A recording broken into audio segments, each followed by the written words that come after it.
Vamos ao estudo do nosso livro Obras Póstumas, e nós vamos entrar num capítulo chamado As Aristocracias, que é um tema que, embora seja relevante para a época de Kardec, hoje ele não passa para nós de um tema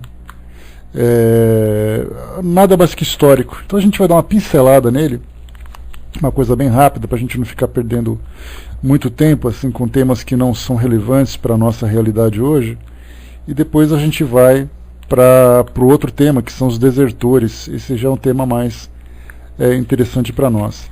Só fazendo aqui um rápido resumo. A definição de aristocracia, ele é entendido da seguinte forma: a aristocracia pode ser definido como um grupo constituído por integrantes de camadas sociais com grande poder político e econômico. Esta camada social era típica do período em que a monarquia existiu em grande parte das nações europeias. Portanto, muitos aristocratas faziam parte da burguesia. Os aristocratas possuíam privilégios em relação às outras classes sociais. Eram detentores de grandes propriedades rurais e tinham uma grande influência na condução da vida política de seus países. A aristocracia tinha um jeito próprio de se vestir e frequentava apenas locais destinados ao seu grupo.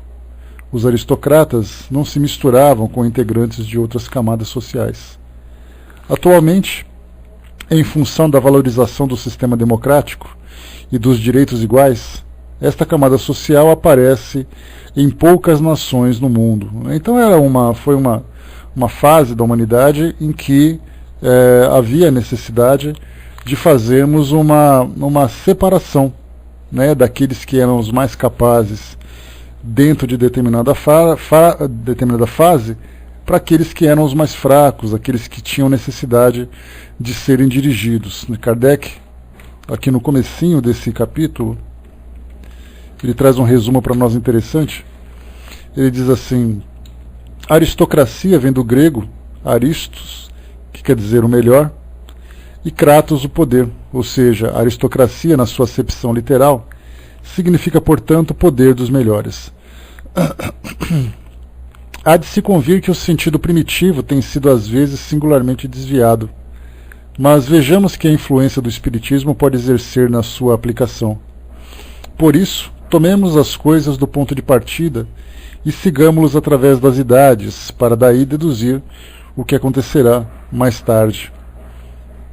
Em nenhum tempo, nem no seio de nenhum povo, os homens em sociedade puderam ficar sem chefes. Encontramo-los nos povos mais selvagens. Daí decorre que, em razão da diversidade das aptidões e dos caracteres inerentes à espécie humana, há por toda parte homens incapazes que é preciso dirigir, fracos que é preciso proteger, paixões que é preciso reprimir. Daí a necessidade de uma autoridade. E aqui depois ele começa a falar para nós que no início, basta a gente fazer uma viagem lá pelo Antigo Testamento, que nós veremos muitas daquelas tribos que viviam no Oriente Médio, que eram sociedades patriarcais. Então era um chefe de família que tinha ali uma dúzia de filhos, depois tinha mais 3 dúzias de netos e tudo mais, e ele então determinava o destino e determinava qual era a forma, né, de vida daquelas pessoas. Então a sociedade patriarcal naquele início era governada principalmente por essa questão de família. Depois, com o passar do tempo, a gente percebeu também no próprio Antigo Testamento que os indivíduos mais fortes, no caso os comandantes militares, aqueles que eram mais agressivos, assumiam o poder. E aí começamos então a montar aqueles primeiros estados, e os estados já não eram mais patriarcais, já não era o pai de todos que mandava, mas era um homem mais forte. E se ele não era o mais forte, ele era mais poderoso pela influência que ele exercia, principalmente pelos privilégios que ele concedia. Então era um homem fraco, no sentido físico, mas ele tinha à sua volta homens fortes que protegiam os seus interesses e obedeciam suas ordens. E em troca disso recebiam ali os seus benefícios, né, sejam os benefícios de terra, os benefícios de posição e tudo mais. Na Idade Média começamos a chegar então com a questão do dinheiro. né? Na Grécia, até mesmo na Grécia antes, e em Roma também, nós tínhamos ali os patrícios, que também eram homens de grande riqueza material, que acabavam também se tornando os eleitos. Os senadores romanos eram aquelas pessoas das famílias mais nobres, né, e tomavam a decisão pelo povo todo.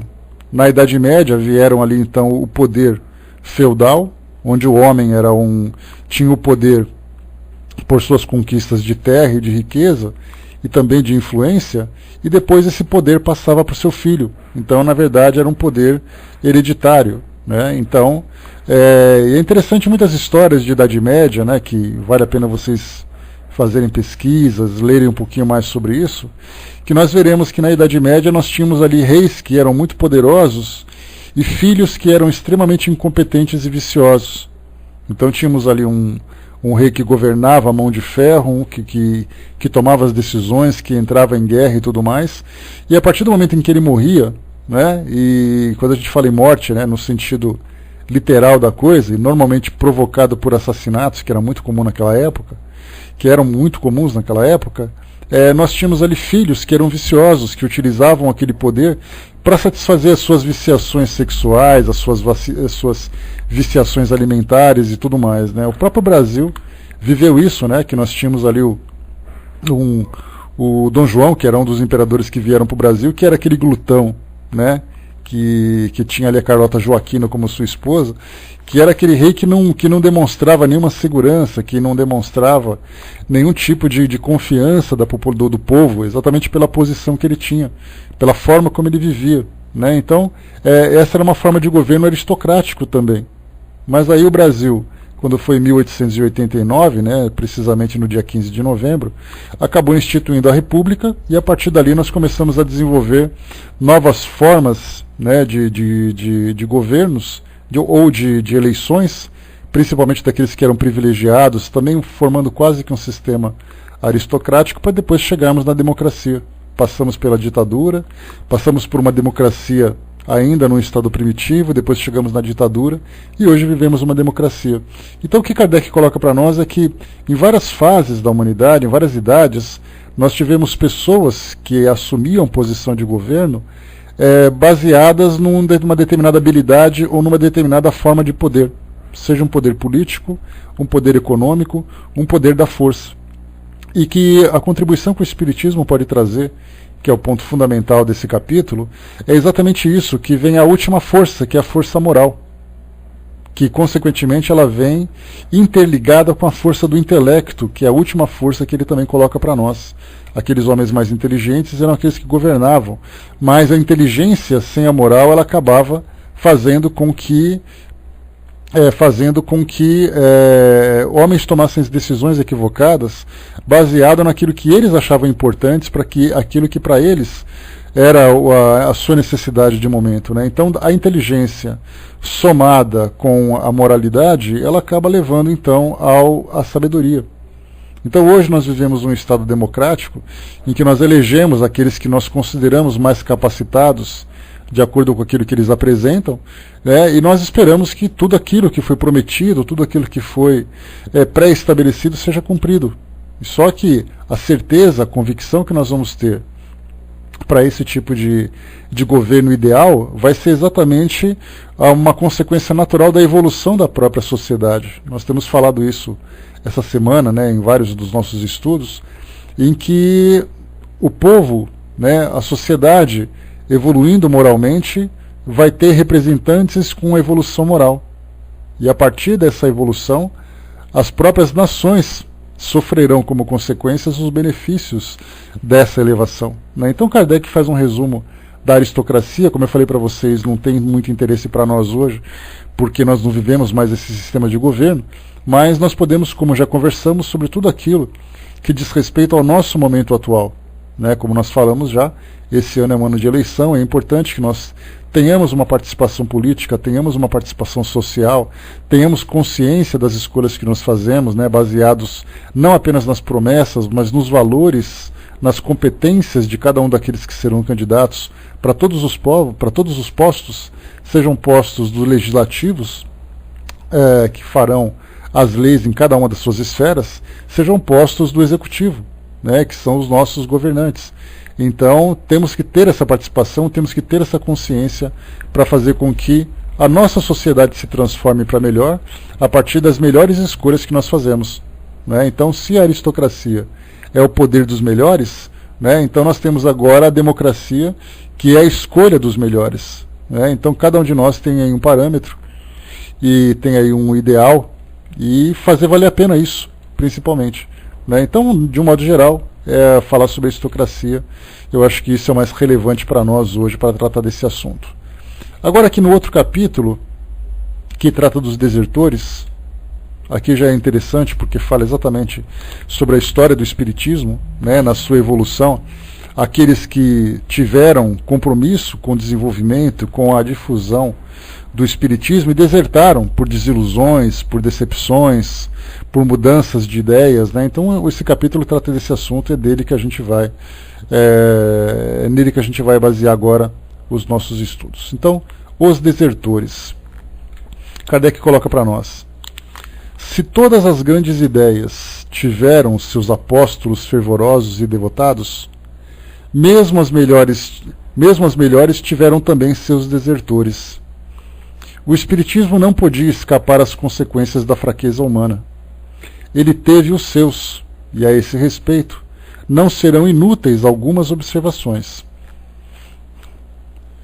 Bom dia, pessoal que chegou.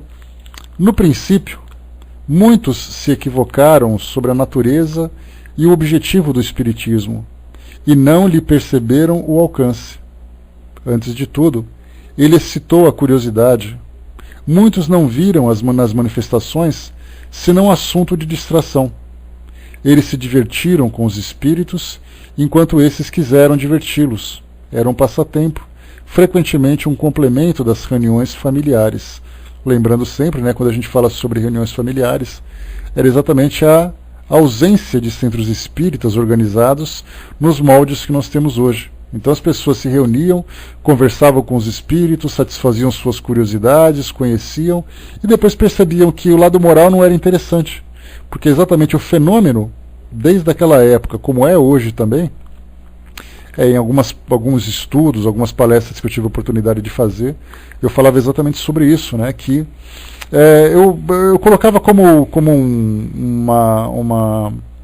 uma analogia, uma comparação, uma grande montanha, né? Eu falava sobre isso e falo para vocês também agora.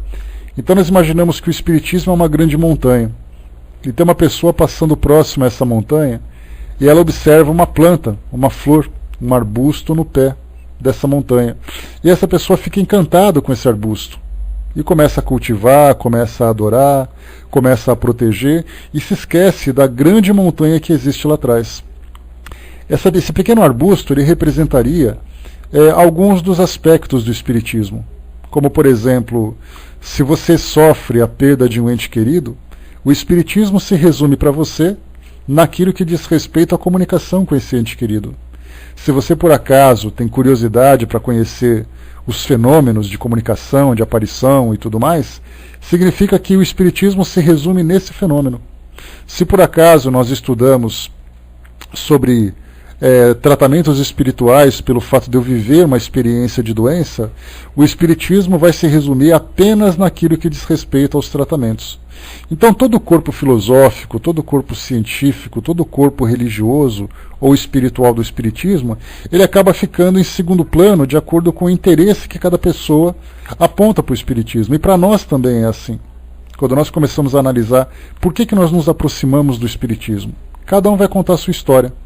E essa história vai se resumir num ponto apenas. Há aqueles, sem dúvida, que começaram desde o início, conhecendo o espiritismo através da evangelização, através das histórias, através da influência dos seus familiares e tudo mais. Mas a grande maioria se aproxima por um motivo doloroso, né? Ou seja, nós nos aproximamos pela necessidade de conforto, pela necessidade de alívio de alguma dor, de alguma coisa que nos provoca angústia. Então esse ponto fundamental é aquele arbusto na frente de uma montanha. E tem uma música do Oswaldo Montenegro que ele diz assim, né? Eu amava como amava um pescador que se encanta mais com a rede que com o mar.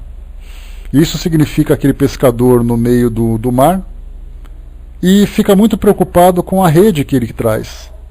E ele se esquece do tamanho do mar, que faz parte daquele oceano onde ele se encontra.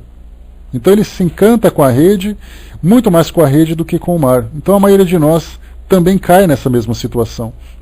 Então nós vemos pessoas que começam a frequentar centros espíritas, começam a participar em grupos de estudos, e no momento em que ele satisfaz a necessidade que ele tem, ele se desinteressa e busca outros campos.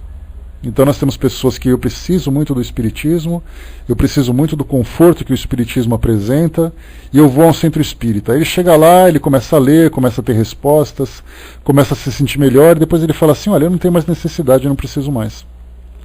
Dentre essas pessoas que são consideradas frequentadoras dos centros espíritas, nós temos aqueles que se tornaram verdadeiros apóstolos do espiritismo. Basta a gente lembrar, numa história contemporânea nossa, o próprio Valdo Vieira, que trabalhou durante um tempo com Chico Xavier, trazendo psicografias, trazendo não apenas psicografias de literatura, mas psicografias de cartas familiares, até que chegou uma hora em que ele falou assim, olha, quer saber, o espiritismo para mim não me interessa mais, o que interessa agora é viver os estudos de emancipação, o estudo da projeciologia. E aí então ele acabou saindo das lides espíritas, né, e trouxe ali as suas críticas, as suas polêmicas, os seus comentários e tal. E isso tudo porque simplesmente ele viu que o espiritismo por si só não era para ele satisfatório como uma filosofia de vida. Ele queria a própria filosofia de vida e aproveitou os conhecimentos que absorveu para desenvolver novas ideias.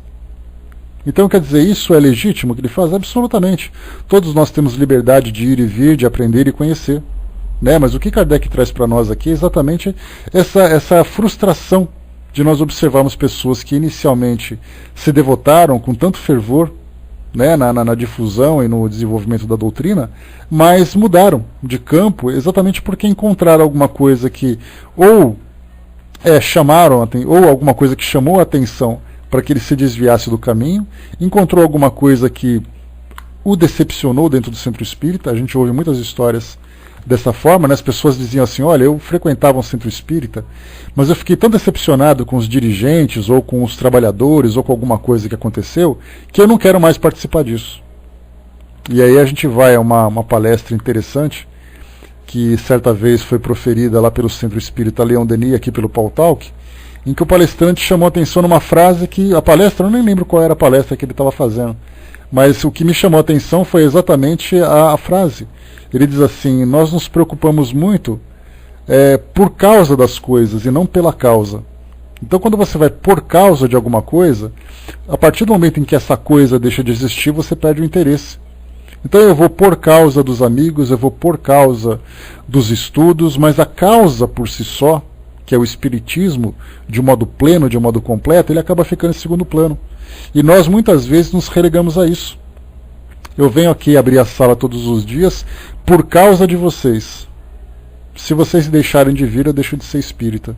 Quando a gente fala por causa ou pela causa, eu abro a nossa sala todos os dias pela causa do espiritismo. Vocês vindo aqui ou vocês não vindo, a sala estará aberta. Pelo menos essa é a motivação que eu tenho nesse momento. Então isso que a gente foi aprendendo com o passar do tempo, que a causa é muito mais importante do que as nossas causas pessoais. Então por isso, nós temos várias e várias situações em que nós temos esses desertores que foram aparecendo. O Brás colocou, eu penso que a espiritualidade usou o Valdo Vieira para preencher uma lacuna que ficou vazia na doutrina. Né? A doutrina só falou da possibilidade de emancipação, mas não deixou técnica para isso.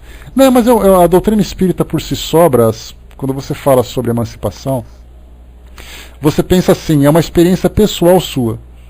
Você vive, conhecer o mundo espiritual, você desenvolver essa técnica, você ter uma visão melhor, mas a pergunta é, no que a projeciologia pode, de um modo geral, trazer como contribuição para a melhoria do nosso mundo?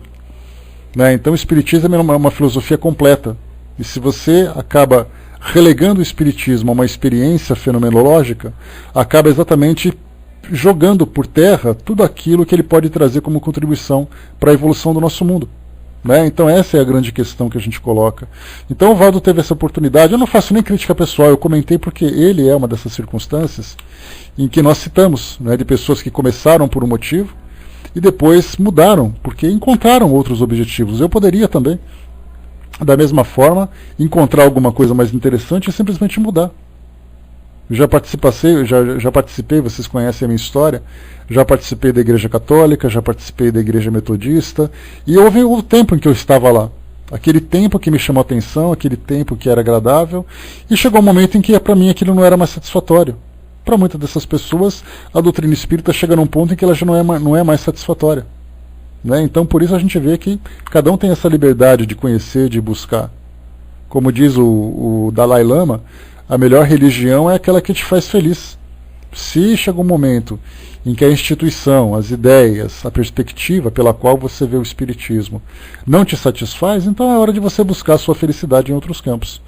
Né? O Armando colocou para nós, muitas pessoas procuram a doutrina espírita pela dor, para resolverem a maior parte de seus problemas, e uma forma rápida, né? Sabemos que o espiritismo proporciona esclarecimento, e dessa forma trazer a solução do problema, e como foi dito, ao resolver o problema sai. Né, muitas vezes não resolve e criticam a doutrina. E mais, né, Armando, a gente vê que as pessoas querem de um modo rápido, de um modo prático, sendo que a doutrina espírita ela é algo que trabalha a longo prazo. Ela pode trazer uma solução imediata para um ponto específico, mas a transformação ela vem a longo prazo. Então a pessoa busca aquilo, resolver o problema e cansa. Até porque a gente lembra que quando você fala em reforma íntima e transformação moral, você fala em renúncias. Você fala em sacrifícios, sacrifício do ego, sacrifício das tendências, sacrifício dos desejos. E quando você começa a sacrificar, você deixa de lado aquilo que você entende como felicidade. É aí que enfrentamos o grande problema. Eles colocou para nós, né, mas ele levou para o lado de pesquisa científica. Sim, ele faz um trabalho bem interessante, da projeciologia, né, que nós chamamos de desdobramento, que nós chamamos de emancipação da alma, né? Então são formas de conhecer o mundo espiritual, um aspecto científico, como nós temos pessoas que estudam os fenômenos os fenômenos físicos dos espíritos, mas sem tirar muito proveito. Eu cheguei até a comentar com vocês que nós temos aqui, tem um programa que passa tanto nos Estados Unidos como na Europa, chamado Ghost Hunters, né, os caçadores de fantasmas. E mostra, né, em cada um dos quadros, cada um dos episódios, eles visitando um determinado local, né, que eles foram convidados a participar, para fazer uma investigação de aparições e de fenômenos. Então, hotéis, hospitais, presídios, faróis, residências, né? Então eles vão colocar os aparelhos deles lá para fazer essas pesquisas. Então o objetivo dessas pessoas é exatamente fazer com que o fenômeno seja comprovado, né? Mas nós sabemos que o mundo espiritual, os espíritos sofredores, os espíritos que precisam de amparo, os fenômenos por si só, fazem parte de um conjunto muito complexo, de uma outra dimensão que nós estamos aprendendo a conhecer e a interagir. Mas esses indivíduos se preocupam apenas em estudar essas manifestações. Aqui no Brasil nós temos um programa semelhante, ou temos um grupo semelhante, chamado o Projeto Neblina, que é sediado no Rio de Janeiro. E eu conversei com o presidente desse grupo, nós trocamos alguns e-mails, e eu falava exatamente com isso, eu coloquei exatamente esse argumento, né? A doutrina espírita nos apresenta o mundo espiritual, não apenas pelos fenômenos, mas pelo lado moral também, e tudo aquilo que nós podemos fazer e receber, né, do mundo espiritual. Né, o que vocês pensam a esse respeito? Ele começou, né, trouxe para alguns argumentos interessantes, falou que alguns espíritas também participavam daquele grupo e tal, mas o objetivo principal é a investigação.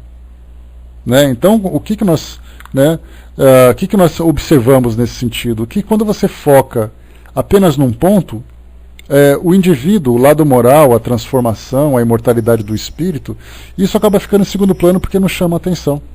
Então as pessoas se aproximam, observam aquilo que interessa e depois o assunto termina por ali. Né? Deixa eu ver aqui, o Braço colocou, né, pessoas que emancipam trabalham sempre à noite como caravaneiros, né, que necessitam dos encarnados para seus trabalhos. Esse é um caso, Braço, de pessoas que conhecem a técnica e conhecem também da mesma forma a importância dessa interação com o mundo físico. Né, e aí sim faz um bom proveito desse recurso. Isso é fundamental. Mas muitas pessoas querem conhecer a projeciologia como mera curiosidade. E esse é o problema. Quando a gente fala assim, viagens astrais, você começa a procurar esse tema na internet, tem um monte de gente ensinando como fazer. Mas a pergunta é, por que fazer? E esses que fazem porque têm conhecimento de causa são aqueles que conseguiram avançar além da técnica, além desse aspecto científico, e começaram a entrar no lado moral. Esse é o grande proveito que nós temos, né, que o Espiritismo traz para nós, mas que não é apenas, você não precisa ser espírita para fazer isso. Basta que você tenha conhecimento, que você compreenda a dinâmica do mundo espiritual, o porquê do sofrimento, como ajudar, e tudo dá certo. A mesma coisa acontece também com as técnicas mediúnicas. Eu posso ser médium ou conhecer bem a mediunidade sem necessariamente ser espírita. Mediunidade não é uma propriedade, não é uma patente espírita. Mediunidade é um recurso do ser humano. Então, o indivíduo que conhece a mediunidade, conhece o mundo espiritual e torna essa relação proveitosa, produtiva, é aquele que conseguiu sair do aspecto físico, do aspecto material, para adentrar o aspecto moral. Né? Então, são poucos, infelizmente. Né? O Dudu colocou que a fé é o que mais importa, né? Saber crer no que se tem, em nome do Pai e em nome de Jesus. Então esses aí são os trabalhos que cada um faz, alcançando esse conhecimento. O Armando colocou, né? Vejo que você saiu de outras doutrinas e não as atacou, uso-as na sua evolução diferente de Valdo, que ataca a doutrina, né? Pois é, eu já vi alguns vídeos também, mas cada um tem a sua própria história, né, Armando? Eu vejo que, como eu falo para vocês, em cada uma dessas escolas que eu tive a oportunidade de participar, eu aprendi uma coisa diferente. Algo muito valioso, né? E muito mais do que isso, a melhor referência que eu tenho são os amigos que ficaram. As lembranças que eu tenho dos meus professores, dos meus orientadores, dos meus amigos, dos sacerdotes, né, com quem eu convivi. Então são lembranças muito carinhosas, muito queridas, que fazem com que essas experiências tenham sido proveitosas. Então, falar mal dessa doutrina é falar mal de tudo aquilo que eu vivi, de todas as pessoas com quem eu convivi. Então, quando você começa a observar por esse aspecto, você respeita, porque as pessoas que você gosta, elas ficaram lá. Né? Então, você criticar essas pessoas quer dizer que você não tem sentimento nenhum por elas, e são pessoas por quem eu tenho muita consideração. No caso do Valdo, de repente ele saiu frustrado com algumas coisas e criticou a doutrina num aspecto porque ele achava que o fato dele estar num ambiente onde somente psicografias eram feitas de livros ou de cartas, fez com que ele tivesse uma visão da doutrina espírita restrita àquilo. Por mais conhecimento que ele tenha, aquela prática de repente ficou tediosa, ficou monótona, ficou chata, e de repente ele falou, não quero mais saber disso. Né? Então, cada um tem ali suas razões, né, para fazer. Então eu acho que quando a gente olha para trás, como diz Joana de Ângeles, né, onde quer que você vá, lance semente de flores, né, porque quando você olhar para trás, você vai ter um campo florido. Se você joga para trás aquele campo de espinheiro, se você olhar para trás, quem vier atrás de você vai se machucar. Então eu acho que é a melhor lição que a gente pode ter. Né? Deixa eu ver aqui. Bom dia, Fletcher. Não falo mal de ninguém, né? Agora pensar mal é outra coisa. É uma luta que a gente tem, né? Ninguém consegue dominar os nossos instintos. Mas com o passar do tempo a gente consegue com certeza. O Fernando colocou, de repente ele queria transformar uma igreja com lucro. Não sei qual é a causa, Fernando. Né? Qualquer coisa que a gente fale seria uma especulação. O Braz lembrou de João de Abadiânia também, que usa o recurso da mediunidade para o trabalho de cura. Né? Deixa eu ver aqui. A Xanri colocou, né, exatamente, né, um padre aqui de Maringá exercia mediunidade fora dos horários da missa. Era bem quisto e muito procurado por todos e de todas as crenças, mediunidade de cura. Né? Então, está ali, né, uma outra situação também. O Armando colocou, isso prova que ele não entendeu a proposta da doutrina que foca no crescimento moral. Pois o que serve para mim não serve para o outro, né? Eu não gosto de Giló, cruz credo. Mas, né, nem por isso falo aos outros que não comam, né? Eu até falaria, não coma Giló, que é horrível. Né? Mas quem gosta, né, paciência. Cada um gosta de se torturar de um jeito. Mas vamos lá. Então, assim, de um modo geral, o que a gente vê é exatamente isso, né? Porque se alguém me perguntar assim, é gostoso, o primeiro conselho que eu dou é falar, não coma. Mas se você quiser arriscar, vamos lá. Mas de um modo geral, a gente pode perceber que quando o Kardec fala dos desertores, na atualidade nós vemos muito daqueles que eram desertores. Né? A Miriam já está dando a contribuição produtiva dela ali, que sucrilhos é garantido, atestado, né? Vamos nos afundar. Né? Já minha mãe falava que eu comia giló cru quando eu era criança, o Xanri. Talvez por isso eu devo ter ficado com trauma. Aí o pessoal fala assim, nossa, você pega aquele giló fatiado, fritinho. Eu começo a olhar para aquilo e falo, santo Deus. A Luciana adora de giló, né? Outros não, né? Eu gosto de banana, né? Muitos gostam, né? Mas quem não gosta de banana é uma pessoa que precisa fazer tratamento, entendeu, Luciana? Conversa com um psicólogo para saber por que você não gosta de banana, porque banana é muito bom. Mas vamos lá. Então vamos em frente, pessoal. Aqui, então, o que Kardec coloca para nós é exatamente isso. No princípio, muitos se equivocaram, voltando ao que a gente falava aqui, sobre a natureza e o objetivo do Espiritismo, e não perceberam o alcance. Antes de tudo, ele excitou a curiosidade. Muitos não viram nas manifestações senão assunto de distração.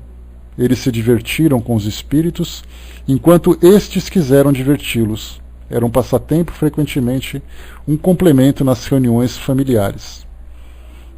Esta maneira de apresentar no princípio a coisa era uma tática hábil da parte dos espíritos, sob a forma de divertimento. A ideia penetrou por toda parte e semeou germes sem amedrontar. As consciências timoradas brincavam com a criança, mas a criança devia crescer. Então aqui Kardec lembra do início, quando os espíritos começaram a se manifestar através dos fenômenos, e as pessoas se divertiam com isso, as mesas girantes, as próprias comunicações. Então os espíritos simplesmente vinham. Como Kardec lembra, eram aqueles que inicialmente traziam ali os batedores, ou os espíritos brincalhões, ou aqueles espíritos comuns que vinham só para bater papo. Então vinha, conversava, jogava uma conversa fora, aí todo mundo comentava, poxa vida, a gente teve uma reunião em casa lá que foi muito interessante, que eu comecei a escrever e coisa e tal. Ele não se preocupava com o conteúdo. Quando as reuniões começaram a se estruturar, esses espíritos mais terrenos começaram então a dar espaço para espíritos mais avançados, no sentido de conhecimento e de filosofia. E aí então a coisa começou a ficar chata, porque a brincadeira era muito mais divertida. E muitos desses que participavam dessas brincadeiras iniciais já não se interessavam mais pela profundidade filosófica. Até porque para você falar sobre filosofia, você precisa conhecer filosofia, você precisa gostar de filosofia. Evolução natural e a própria seleção natural também, Fletcher. Então, quer dizer, essa seleção natural é assim: somente aqueles que realmente se interessavam ficavam. Aqueles que não tinham interesse ficavam depois para trás. O Braz lembrou aqui, os espíritos superiores tendem a usar os inferiores para provocar os fenômenos físicos devido à diferença de densidade e até próprio objetivo inicial. Vamos chamar a atenção das pessoas. O que nós vamos fazer? Vamos botar uma escola de samba lá no meio da rua. Todo mundo olha, todo mundo aplaude. Aí a escola de samba sai e começa a chegar então o corpo filosófico. Aí aqueles que falam assim, poxa, mas estava tão legal, estava dançando, isso não me interessa mais. E acaba depois abandonando aquelas práticas. E continua aqui. Quando os espíritos engraçados sucederam os espíritos sérios, moralizadores, quando o espiritismo se tornou ciência, filosofia, as pessoas superficiais não o acharam mais divertido. Para aqueles que se preocupam sobretudo com a vida material, era um censor aborrecido e incômodo, que mais de um colocou de lado. Não há que lamentar esses desertores, pois as pessoas frívolas são em toda parte pobres auxiliares. Todavia, esta primeira fase não foi tempo perdido. Bem longe disso. Graças a esse disfarce, a ideia se popularizou 100 vezes mais do que se ela tivesse revestido, desde a origem, uma forma severa. Mas desses meios levianos e negligentes saíram pensadores sérios. Esses fenômenos, postos na moda pelo atrativo da curiosidade, tornados uma admiração, tentaram a cupidez das pessoas, tentaram a ambição das pessoas à cata do que é novidade, na esperança de aí encontrar uma porta aberta. As manifestações pareciam uma matéria maravilhosamente explorável, e mais de um pensou em fazer dela um auxiliar de sua indústria. Outros aí viram uma variante da arte da adivinhação, um meio talvez mais seguro do que a cartomancia, a quiromancia, a borra de café, etc., para conhecer o futuro e descobrir as coisas ocultas, pois, segundo a opinião corrente, os espíritos deviam tudo saber. Desde que essas pessoas viram que a especulação escapava por entre as mãos e dava em mistificação, que os espíritos não vinham ajudá-los a fazer fortuna, dar-lhes os números certos da loteria, dizer-lhes a boa sorte verdadeira, fazer-lhes descobrir tesouros ou recolher herança, dar-lhes alguma boa invenção frutuosa e que pudesse ser patenteada, suprir a sua ignorância e dispensá-la do trabalho intelectual e material, os espíritos não serviam para nada, e suas manifestações não eram senão ilusões.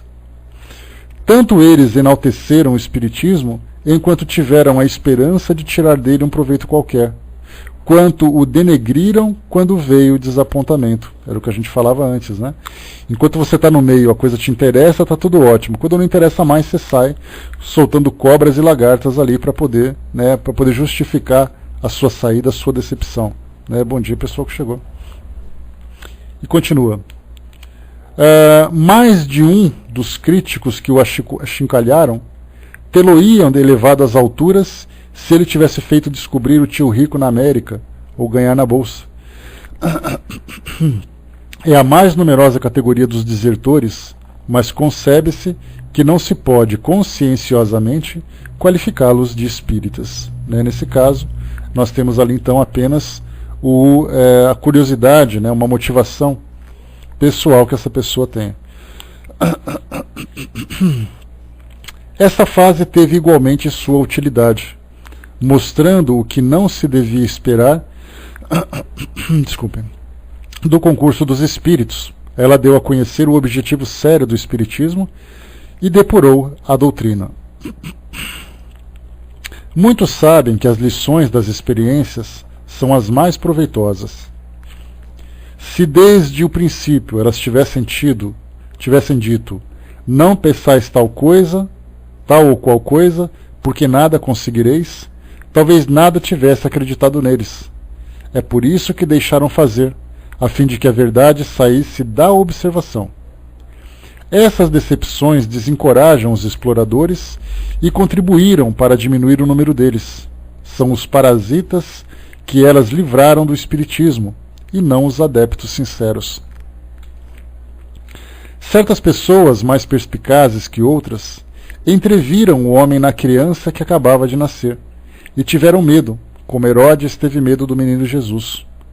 Como não ousassem atacar de frente o espiritismo, arranjaram agentes que o abraçaram para asfixiá-lo, agentes que mascararam a fim de se introduzir em toda parte, soprar habilmente a desafeição nos centros, espalhar aí com mão furtiva o veneno da calúnia, lançar aí o facho da discórdia, inspirar atos comprometedores, tentar desencaminhar a doutrina para torná-la ridícula ou odiosa e estimular em seguida defecções. Outros são ainda mais habilidosos. Pregando a união, semeiam a divisão. Expõem habilmente questões irritantes e ofensivas. Eles excitam um ciúme de preponderância entre os diferentes centros. Ficariam encantados em vê-los apedrejarem-se e erguer bandeira contra bandeira a propósito de algumas divergências de opiniões sobre certas questões, de forma ou de fundo, as mais das vezes provocadas. Todas as doutrinas tiveram seu Judas. O Espiritismo não poderia deixar de ter os seus, e eles não lhe afetaram. Esses são espíritas de contrabando, mas que tiveram sua utilidade. Eles ensinaram ao verdadeiro espírita a ser prudente, circunspecto, e a não se fiar nas aparências. Em princípio, é preciso desconfiar dos ardores demasiado febris, que são quase sempre fogos de palha ou simulacros, entusiasmos de ocasião, que suprem com atos de abundância das palavras. A verdadeira convicção é calma, refletida e motivada. Ela se revela como a verdadeira coragem pelos fatos, quer dizer, pela firmeza, a perseverança e, sobretudo, a abnegação. O desinteresse moral e material é a verdadeira pedra de toque da sinceridade. Aqui a gente começa a observar que muitas vezes nós vemos colegas que se aproximam de estudos, de centros espíritas, com aquela empolgação única, né, com aquele coisa assim, olha, descobriu a América, é a melhor coisa da minha vida, eu quero trabalhar com tudo, eu quero fazer tudo, eu quero acontecer de todo jeito, e coisa e tal. Aí o tempo vai passando, aquele fogo vai diminuindo, diminuindo, porque ela percebe que, na verdade, ela ficava muito mais empolgada com o ambiente do que com a atividade em si. E eu posso trazer uma experiência pessoal para vocês. Eu me recordo que na época eu tinha sido convidado, isso eu tinha 19 anos mais ou menos, já faz bastante tempo, 19 anos. E aí então eu fui convidado para participar de um acampamento evangélico, né, em que várias igrejas evangélicas iam participar. Naquela época eu não tinha nenhuma religião definida, né, mas eu gostava muito de acampamentos na época e tal. E eu e um amigo que eram muito próximos, né, nós éramos assim quase que irmãos, nós dois acampávamos, né, nas nossas atividades e tal, e fomos convidados para participar desse acampamento evangélico, num campus de uma universidade, coisa e tal. E aí então começamos a observar, né, e vimos ali uma grande empolgação da mocidade daquele grupo. Foi exatamente esse o convite que eu recebi para participar daquela igreja metodista, né? Então, que era um grupo de aproximadamente 30, 40 jovens, muita música, muita dinâmica, muita atividade e tal. E eu fiquei absolutamente encantado com aquilo. E aí eu falei assim, não, eu quero participar disso. Eu gosto disso, né? E começamos então a frequentar todos os domingos, participar de escola dominical, fazer a profissão de fé, que seria como se fosse uma espécie de batismo, né? Uma conversão, seria assim a oficialização da conversão para aquela religião. Então participava dos cultos, participava do grupo musical, eu cantava, Deus sabe como, eu devia estar incorporado quando eu cantava, porque não era possível. Mas adorava tudo aquilo, né? Mas chegava uma hora em que eu começava a perceber que havia uma certa rachadura, né, entre os jovens, aquela coisa de panelinha, aquela coisa que não ficava bem clara. E aquilo que mais me prendia naquele grupo, que era a participação desse grupo de jovens, começou a perder o interesse. Então eu participava do grupo de jovens, participava dos cultos. A doutrina por si só não era algo que me interessava, né, porque falava daqueles nomes do Antigo Testamento, aquelas situações antigas, e eu cheio de questionamentos, né, porque minha mãe sempre foi espírita. E aí então quando falava de espíritos, eu presenciei fenômenos mediúnicos em casa. Então você via uma coisa numa igreja e uma realidade dentro de casa. Então aquilo não me interessava muito. E o que me empolgava era exatamente essa participação. Era aquela coisa de você se dedicar arduamente em atividades, abraçar causas, fazer e acontecer, até que chegar uma... Não, pior que não é, minha namorada era de fora, Brás. Acho que ela foi um dos motivos que me tiraram de lá. Então, fala, professor, bem-vindo. Então, assim, tudo começou a me chamar a atenção, né, para esse problema, até que chegou uma hora que deu aquele racha, em que houve um conflito lá de relacionamento entre algumas pessoas, os jovens se dividiram entre as duas partes, os pais também se dividiram, algumas pessoas saíram da igreja. Chegou uma hora que eu falei assim, bom, se o que me interessava estava aqui, já não tem mais. Então é hora de eu pegar minhas coisas e ir embora.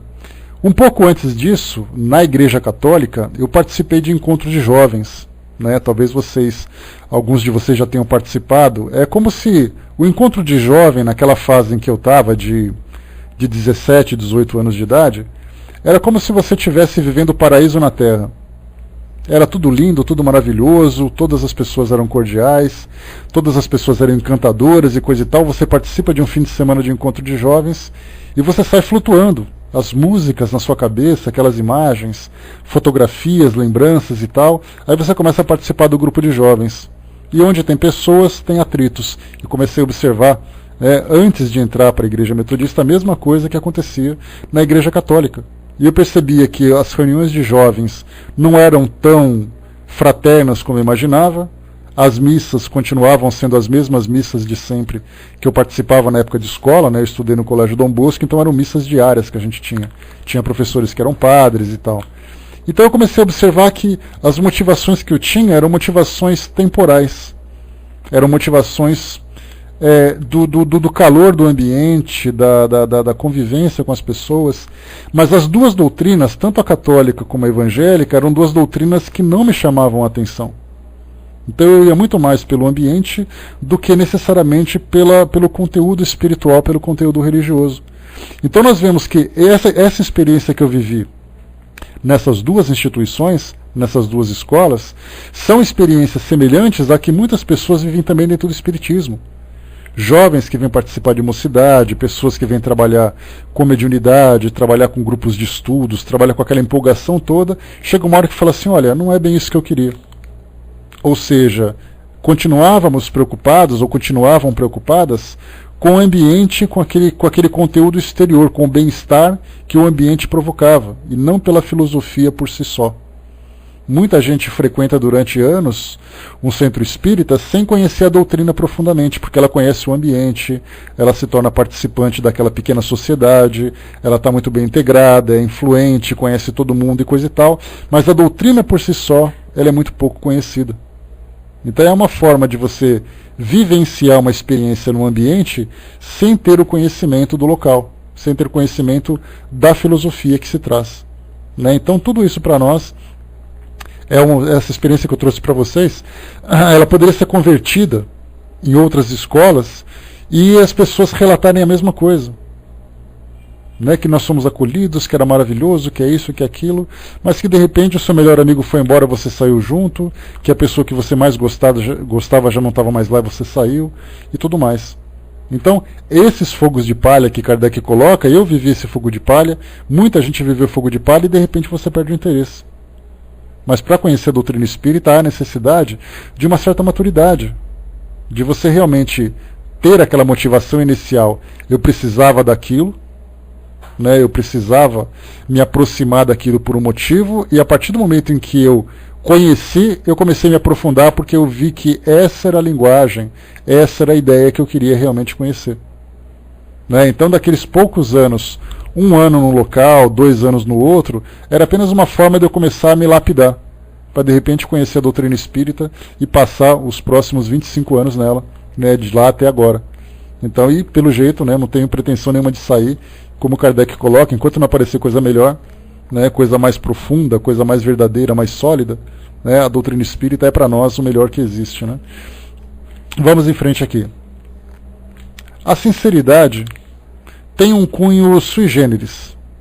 Ela se reflete através de matizes, muitas vezes mais fáceis de compreender do que de definir. Sentimos-la por efeito da transmissão do pensamento, cuja lei o Espiritismo vem nos revelar, e que a falsidade não chega nunca a simular completamente, ciente de que ela não pode mudar a natureza das correntes fluídicas que projeta. Ela considera um erro o troco por uma baixa e servil lisonja, que não pode seduzir, senão as almas orgulhosas, mas é por essa mesma lisonja que ela se trai junto com as almas elevadas. Jamais o gelo pôde imitar o calor. Se passarmos à categoria dos espíritas propriamente ditos, ainda aí nos depararemos com certas fraquezas humanas, das quais a doutrina nem sempre triunfa imediatamente. As mais difíceis de vencer são o egoísmo e o orgulho, estas duas paixões originárias do homem. Entre os adeptos convictos, não há deserções na acepção da palavra, pois aquele que desertasse por um motivo, de interesse ou outro qualquer, nunca teria sido sinceramente espírita. Porém, pode haver desfalecimentos. A coragem e a perseverança podem fraquejar diante de uma decepção, uma ambição frustrada, uma preeminência não obtida, um amor próprio ferido, uma prova difícil. Recuamos diante do sacrifício do bem-estar, o temor de comprometer seus interesses materiais. O medo do o que vão dizer. Somos confundidos por uma mistificação. Não renunciamos, mas nos esfriamos. Vive-se para si mesmo e não para os outros. O que se quer é beneficiar-se da crença, mas sob a condição de que nada lhe custe. Certamente os que agem assim podem ser crentes, mas com certeza são crentes egoístas, em que a fé não ateou o fogo sagrado do devotamento e da abnegação. Suas almas têm dificuldade de se desprenderem da matéria. Eles fazem número nominalmente, mas não se pode contar com eles. Bom dia, pessoal que chegou. Maria Araújo, bom dia, bem-vinda. Então, todos nós aqui participando dos nossos estudos. Então, vemos aqui mais uma vez, né, o interessante que para nós conhecermos a doutrina espírita significa nós termos contato com as informações, temos contatos com o conhecimento e com as práticas que ela oferece. Mas absorver esse conhecimento, ele é muito diferente. A absorção desse conhecimento, ele é mais profundo e é muito subjetivo. Cada um vive essa experiência de um modo muito particular. Não há possibilidade de nós chegarmos e pensarmos assim: eu sou mais espírita que vocês, ou vocês são mais espíritas do que os outros. Todos nós somos espíritas ao nosso modo, ao nosso grau, de acordo com o nosso próprio tempo e de acordo com as nossas próprias experiências. Mas a partir do momento em que nós somos sensibilizados por essa doutrina, por essa filosofia, ela já começa então a florescer dentro de nós. Porque muitas vezes é uma semente que ela fica naquele estado latente indefinidamente. Ela não germina. É aquela semente que você joga na terra, enterra e nada nasce dali. Ela não morre e nem nasce. Ela fica simplesmente parada. Para outros, ela começa a aparecer as primeiras folhinhas verdes. Para outros, já começa a subir aquele grande tronco, aquela grande árvore. Então, cada um vive dentro de si uma experiência particular. Então, esse cuidado que nós temos que ter em fazer comparações, porque nós temos muitas vezes pessoas que frequentam o espiritismo durante anos, são dirigentes de instituições e tudo mais, mas são pessoas que se consideram reis e rainhas, se consideram monarcas das instituições. E quando se fala em humildade, em fraternidade, na verdade esse sentimento ainda se encontra num estado bastante primitivo. Então não importa a posição que nós ocupemos, não importa qual atividade que nós realizemos, mas principalmente, como diz o Espírito Verdade, é a intensidade da mudança que esse sentimento promove em nós. Eu posso não ser médium, eu posso não trabalhar no centro espírita, mas eu procuro diariamente conter as minhas más inclinações.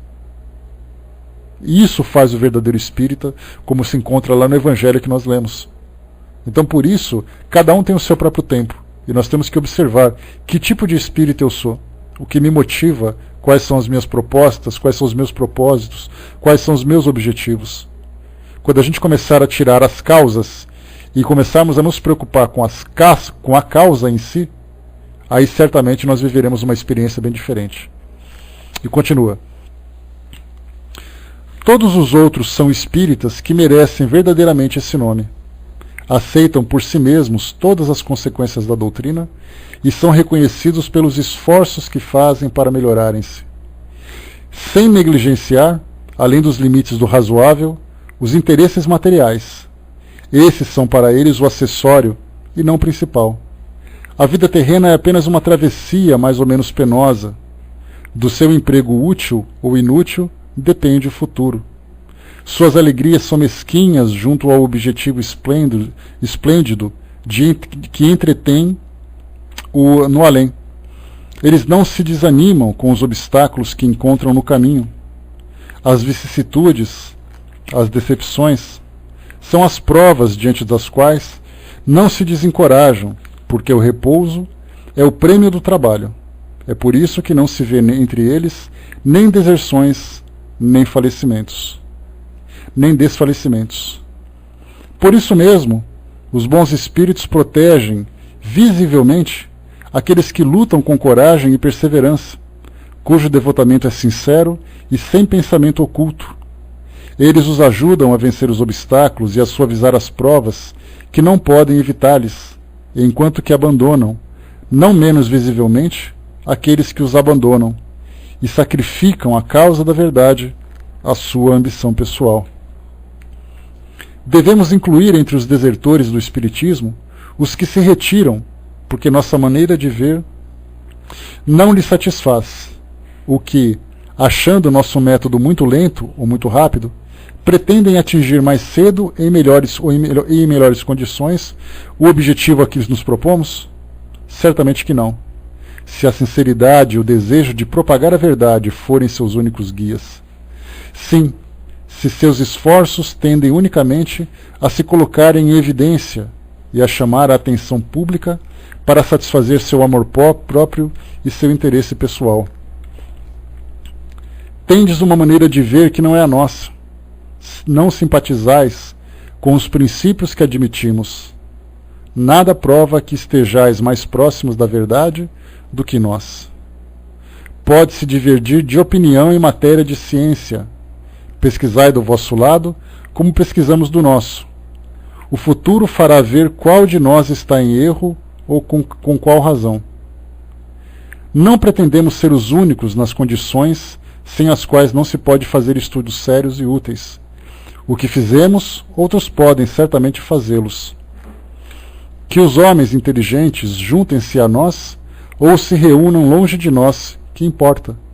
Que os centros de estudo se multipliquem, tanto melhor, pois será um sinal de progresso incontestável, ao qual aplaudiremos com todas as nossas forças. Quanto às rivalidades, às tentativas para nos suplantar, temos um meio infalível de não as temer. Trabalhemos para compreender, para engrandecer a nossa inteligência e nosso coração. Lutemos com os outros, mas lutemos com caridade e abnegação. Que o amor do próximo, inscrito na nossa bandeira, seja a nossa divisa, a pesquisa da verdade de onde quer que venha, nosso único objetivo. Com tais sentimentos, enfrentaremos a zombaria dos nossos adversários e as tentativas dos nossos competidores. Se nos enganarmos, não teremos o tolo amor próprio de nos obstinarmos em ideias falsas. Mas, se há princípios sobre os quais estamos seguros de nunca nos enganarmos, é o amor do bem, a abnegação, a abjuração de todo sentimento de inveja e ciúme. Esses princípios são os nossos. Vemos neles o elo que deve unir todos os homens de bem, qualquer que seja a divergência de suas opiniões.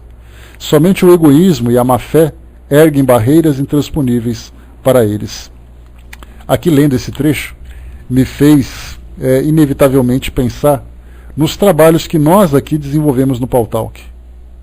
Quando nós começamos a observar as salas que são abertas, os horários, os temas, as formas de abordagem e tudo mais, houve uma época aqui no Pautalk, no começo, em que as salas começavam a se desenvolver, obrigado, Cindizinha, em que nós vimos verdadeiras competições. Qual sala estava mais cheia, qual sala tinha melhor, qual sala que era isso. Felizmente esse tempo passou. Felizmente nós chegamos num ponto, porque muitos centros espíritas também eram assim. Uma pessoa frequentava um centro espírita e ela então tinha uma divergência com os participantes, e aí então ela saía e fundava o seu próprio centro espírita. E ela utilizava esse centro espírita como uma forma de combater aquele que era o centro espírita anterior, que ela frequentava, onde ela instigava a discórdia entre eles, procurava puxar os médiums de um lugar para o outro. Né? Então nós vemos que isso tudo faz parte do quê? Da natureza humana. E o Espiritismo não se encontra isento disso, infelizmente. Deixa eu ver aqui. O Armando colocou lá em cima, né? Sair da casa que frequentava, pois o atual presidente é um conhecedor da Bíblia e pouco cita a doutrina, né? Faz discursos maravilhosos, mas não aplica, né, o que diz. Tem na casa subordinados, né, e a coisa tem de funcionar ao seu modo. Né? Antes de sair, muitos me disseram que eu não trabalhava para eles, sim para Jesus. Né? Mas como trabalhar em uma casa, em uma empresa onde o dono é um carrasco? Pois é, mas é o interessante, Armando, quando a gente fala de instituições são uma forma de organizar as pessoas para trabalhar pelo bem maior, que é exatamente a doutrina espírita. Assim nós temos também igrejas que são assim, nós temos centros de umbanda que são assim, nós temos templos que são assim. Aqueles que organizam a seu modo. Né? Aqueles que dirigem a partir do seu ponto de vista. Eu não falo de personalismo. Uma pessoa que diz assim, a coisa tem que funcionar do jeito que eu quero. A maioria das vezes a coisa funciona do jeito que ele sabe. Só que quando nós falamos em seres humanos, nós falamos de personalidade. Quando nós falamos de personalidade, nós falamos de orgulho, de vaidade, de egoísmo e tudo mais. E nós, que somos trabalhadores, que somos colaboradores, nós temos que buscar, de um modo absolutamente legítimo, o ambiente onde nós nos sentimos bem. Se eu vou no centro espírita, quer dizer, se eu vou numa sala espírita e nessa sala eu não me sinto à vontade, então eu vou buscar uma outra sala. Se eu vou no centro espírita e eu não vejo que as palestras que são feitas, o trabalho que é organizado, o comportamento e a conduta das pessoas, se isso não me satisfaz, eu tenho o direito de fazer isso.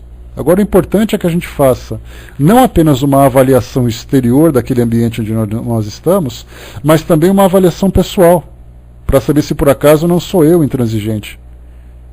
Me lembro que no começo a gente entrava em salas e eu falava assim, meu Deus do céu, mas que coisa mais chata. E a sala estava cheia. Quer dizer, as pessoas estavam gostando. Quer dizer, eu era o único na face da terra que chegava ali e fazia uma crítica dizendo que aquele lugar era chato. Então eu começo a falar assim, peraí, não sou eu. As pessoas estão gostando, as pessoas estão estudando, elas gostam. Então, quer dizer, isso para mim não é o adequado. Então eu tenho que saber exatamente qual é o ponto em que eu me coloco numa condição de intransigência, de não aceitar as coisas como elas são, ou se realmente as coisas são do modo como eu não gosto. Então a gente tem que pesar na balança, mas nós temos absoluta liberdade para irmos e virmos onde quer que nós estejamos.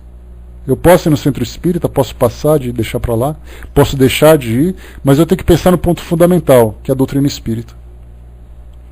Essa doutrina ela me transforma e auxilia na transformação das pessoas. Eu posso ser um desses instrumentos de transformação. Então, pensar não naquilo que eu coloco como a causa de eu estar ali, mas na causa maior que é a própria doutrina.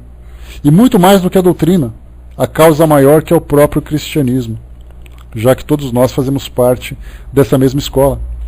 Então Jesus veio trazer todos esses ensinamentos para todos nós. Dependia de apóstolos e trabalhadores para poder difundir o seu pensamento. Nós somos esses trabalhadores. Então nós temos que trabalhar de acordo com o mestre, não de acordo com o nosso jeito.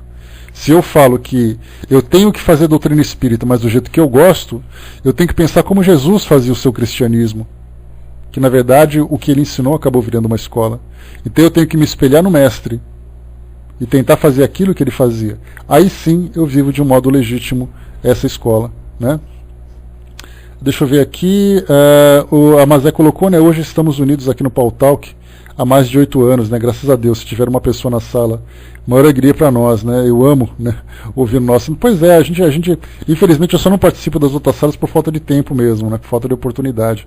Mas assim, eu vejo que todos nós, né, temos a mesma linha de pensamento, todos nós trabalhamos obras diferentes, né, temos pontos de vista diferentes. Seria assim uma grande aquisição para todos nós, essa divisão de conhecimento, né? Cada um vive a doutrina espírita a partir do seu próprio modo, e certamente esse modo é para nós uma grande contribuição. Então, quanto mais nós temos isso, quanto mais nós conseguimos fazer essa unificação, que aliás nós vamos estudar sobre isso aqui no próprio Obras Póstumas. Esse é o último capítulo que nós vamos estudar nessa primeira parte. A segunda parte já entra naquela, a gente poderia colocar como sendo o diário de Allan Kardec, né, desde a sua aproximação da doutrina espírita até o trabalho que ele realizou. E ele fala muito, né, sobre essa questão da divergência entre centros espíritas. Os centros espíritas disputando o público, disputando médiums. E isso já é muito mais um personalismo do que a filosofia em si. E na verdade não existe uma solução. Nós poderíamos dizer assim que o verdadeiro trabalho é aquele trabalho que é feito com amor. Só que como nós ainda não conhecemos o amor na sua essência mais pura, nós amamos do nosso jeito. É aquele amor apaixonado, é aquele amor empolgado, é aquele amor seletivo, né? Eu só amo desse lado, mas eu não amo do outro. Então, o que vale é o amor, e a gente tem que se esforçar para isso, se policiar sempre para essa causa, né? Deixa eu ver aqui, né, o Braz lembrou aqui, né, a Sociedade Parisiense de Estudos Espíritas tinha muitas divergências, né? Imagina o quanto Kardec sofreu. Muita gente que frequentava com ele, Braz, a gente vai ver essa passagem, pessoas que trabalhavam com ele na sociedade saíram de lá depois se caluniando, porque se decepcionaram com a doutrina, se decepcionaram do modo como o próprio Kardec conduzia a doutrina espírita, né? Então a gente vê que isso faz parte da natureza humana. Isso faz parte do espiritismo, né? Vamos lá, pessoal, só acelerar mais um pouquinho aqui. Deixa eu ver quanto que falta. Só um instantinho. 375.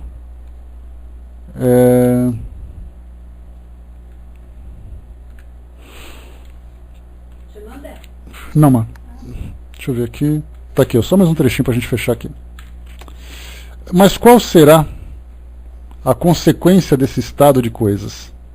Indubitavelmente, as astúcias dos falsos irmãos poderão trazer algumas perturbações parciais. É por isso que é preciso fazer todos os esforços para, tanto quanto possível, frustrá-los. Mas estas perturbações durarão necessariamente apenas algum tempo e não poderiam ser prejudiciais ao futuro. Primeiro porque elas representam uma manobra da oposição que cairá pela força das coisas. Além disso, não importa o que digam e o que façam, não se poderia tirar da doutrina seu caráter distintivo, sua filosofia racional e lógica, sua moral consoladora e regeneradora. Hoje, as bases do Espiritismo estão colocadas de uma maneira inabalável. Os livros escritos sem equívoco e colocados ao alcance de todas as inteligências serão sempre a expressão clara e exata do ensino dos Espíritos e o transmitirão intacto àqueles que vierem depois de nós. Olha nós aqui, 150 anos depois, falando exatamente aquilo que Kardec estava falando na sua época. É preciso não perder de vista que estamos num momento de transição e que nenhuma transição se opera sem conflito. Ninguém deve, pois, se espantar de ver agitarem-se certas paixões, as ambições comprometidas, os interesses feridos, as pretensões frustradas, mas pouco a pouco tudo isso se extingue, a febre se abranda, os homens passam e as ideias novas permanecem.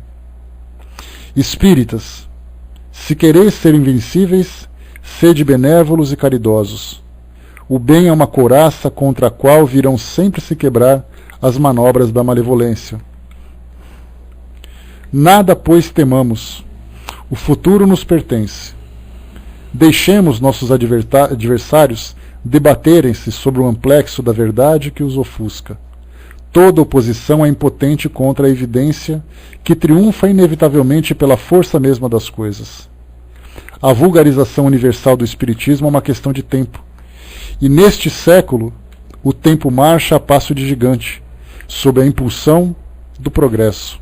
Allan Kardec. Então a gente vê aqui nesse trecho final que Kardec falava que neste século o Espiritismo caminha a marcha de passo de gigante, né? E ele fala do século XIX. Hoje nós estamos no século XXI, o Espiritismo sendo falado na mídia com toda facilidade, mais de 5.000 centros espíritas, milhões de livros publicados, nós utilizando a tecnologia para difundir aquilo que o Espiritismo traz para nós, que é o seu conhecimento para promover a consolação, o esclarecimento, a liberdade das fraquezas que todos nós temos. Então vemos aqui claramente hoje que todo esse tempo depois, o Espiritismo continua crescendo. Não crescendo como instituição, mas crescendo como doutrina dentro do coração das pessoas. Isso é que é o mais importante. As pessoas percebem que existem respostas que elas podem encontrar no Espiritismo. Não precisam necessariamente buscar aquela ideia de que você tem que se converter para ser espírita. Você só vai se beneficiar se você se tornar. Não. Basta que você utilize isso para a sua transformação pessoal. E aí então o próprio efeito vai continuar. Então, pessoal, paramos por aqui, na página 377, e Kardec coloca aqui uma nota, né, na verdade, né, os organizadores desse livro, que como o próprio nome diz, Obras Póstumas, traz para nós textos de Kardec após a sua desencarnação, ali por volta de 1881, 82, a publicação desse livro. Então esses textos que estavam arquivados, que Kardec não tinha utilizado, acabaram sendo publicados pela esposa de Kardec e também por amigos que ajudaram nessa organização. Então aqui nós teremos uma nota, né, em que eles falam, né, publicamos como complemento desse artigo, uma instrução dada sobre o mesmo assunto por Allan Kardec, logo que entrou no mundo dos espíritos. E é aqui então um texto de 1869, logo após a sua desencarnação. Então depois no nosso próximo estudo, na próxima terça-feira, a gente volta a tratar desse tema. Então estamos na nota de Kardec na página 377. E depois dessa nota, que temos aqui algumas páginas, nós teremos daqui também uma carta, curta resposta aos detratores do Espiritismo, que também é bem interessante. E depois nós entraremos, só um instantinho, e temos 2 estudos para ler tudo isso. Na segunda parte que fala aqui, né, extratos em extenso extraídos do livro das previsões concernentes ao Espiritismo. E aqui depois vem a parte bem legal desse livro,